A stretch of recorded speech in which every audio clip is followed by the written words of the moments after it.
ನಾವು ಒಂದು ಕನ್ನಡದಲ್ಲಿ ಸಹ ಒಂದು ಪ್ರಾಂಪ್ಟ್ ನ ಬರಿಬೇಕನ್ನೋದು ನಮ್ಮ ಕನ್ನಡಿಗರು ಮರ್ತ್ ಬಿಟ್ಟಿದ್ದಾರೆ. AI ಇಮೇಜ್ ನ ಯಾವ ರೀತಿ ಕ್ರಿಯೇಟ್ ಮಾಡಬೇಕು ಅನ್ನೋದು ಪ್ರತಿಯೊಬ್ಬರಿಗೂ ಗೊತ್ತಿದೆ.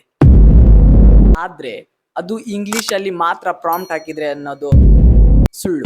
ಯಾಕಂದ್ರೆ ಅದು ಪ್ರತಿ ಒಂದು ಲ್ಯಾಂಗ್ವೇಜ್ ನ ಅರ್ಥ ಮಾಡ್ಕೊಳ್ಳೋದು ಆರ್ಟಿಫಿಷಿಯಲ್ ಇಂಟೆಲಿಜೆನ್ಸ್. AI ಆಗೋದ್ರಿಂದ ನಿಮ್ಮ ಪ್ರತಿ ಒಂದು ಭಾಷೆನ ಅರ್ಥ ಮಾಡಿಕೊಳ್ಳುತ್ತದೆ. ನಾವು ಕನ್ನಡದಲ್ಲೂ ಸಹ ಅದನ್ನ ಇಮೇಜ್ ಕ್ರಿಯೇಟ್ ಮಾಡಬಹುದು. ಅದು ಹೇಗೆ ಅಂತ ತಿಳಿಸ್ಕೊಡ್ತೀನಿ.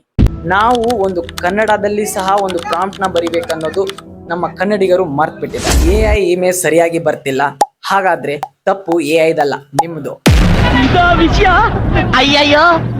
ಯಾಕಂದ್ರೆ ಪ್ರಾಂಪ್ಟ್ ಸರಿಯಾಗಿಲ್ಲ ಅಂದ್ರೆ AI ಇಮೇಜ್ ಕ್ವಾಲಿಟಿನೂ ಸರಿಯಾಗಿರಲ್ಲ.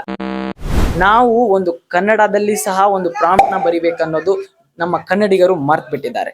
ಆ ಕನ್ನಡಿಗರಿಗೆ ಒಂದು ಮಾತನ್ನ ಹೇಳಕ್ ಇಷ್ಟಪಡ್ತೀನಿ. ಕನ್ನಡದಲ್ಲೂ ಸಹ ಪ್ರಾಂಪ್ಟ್ ನ ಬರೆದು ಇಮೇಜ್ ನ ಕ್ರಿಯೇಟ್ ಮಾಡಬಹುದು.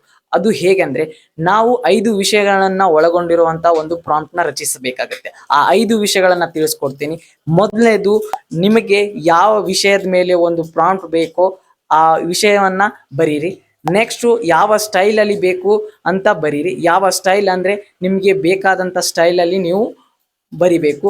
ಥರ್ಡ್ ಒನ್ ಬಂದ್ಬಿಟ್ಟು, ನೀವು ಯಾವ ತರ ಒಂದು ಲೈಟಿಂಗ್ ಏರಿಯಾದಲ್ಲಿ ಅಂದ್ರೆ ಗೋಲ್ಡನ್ ಲೈಟ್ ಅಥವಾ ನೈಟ್ ಲೈಟ್, ಡೇ ಲೈಟ್, ಯಾವ ಲೈಟ್ ಅಲ್ಲಿ ಬೇಕಂತ ನೀವು ಚೂಸ್ ಅನ್ನ ಮಾಡಿ ಆ ಲೈಟ್ ನ ಬರಿಬೇಕು. ಫೋರ್ತ್ ಒನ್, ಯಾವ ಕ್ಯಾಮ್ರಾದಲ್ಲಿ ನೀವು ಅಥವಾ ವೈಡ್ ಆಂಗಲ್, ಕ್ಲೋಸ್ ಅಪ್ ಅಥವಾ ಡ್ರೋನ್ ಶೂಟ್ ಅಲ್ಲಿ ಕ್ಯಾಮ್ರಾ ಆಂಗಲ್ ನ ಚೂಸ್ ಮಾಡ್ಕೋಬೇಕಾಗುತ್ತೆ. ಫಿಫ್ತ್ ಒನ್, ನೀವು ಯಾವ ಕ್ವಾಲಿಟಿ ಒಳಗೆ ಅಂದ್ರೆ ಹೈ ಡೀಟೇಲ್ಡ್ ಆಗ್ಲಿ ಮತ್ತೊಂದು 8K ರೆಸಲ್ಯೂಷನ್ ಅನ್ನ ಹೊಂದಿರುವ ಒಂದು ಫೋಟೋ ಆಗ್ಲಿ ಅದನ್ನ ಮಾಡ್ಬೇಕಾದ್ರೆ ನೀವು ಅಲ್ಲಿ ಅದನ್ನ ಟೈಪ್ ಮಾಡ್ಬೇಕಾಗುತ್ತೆ.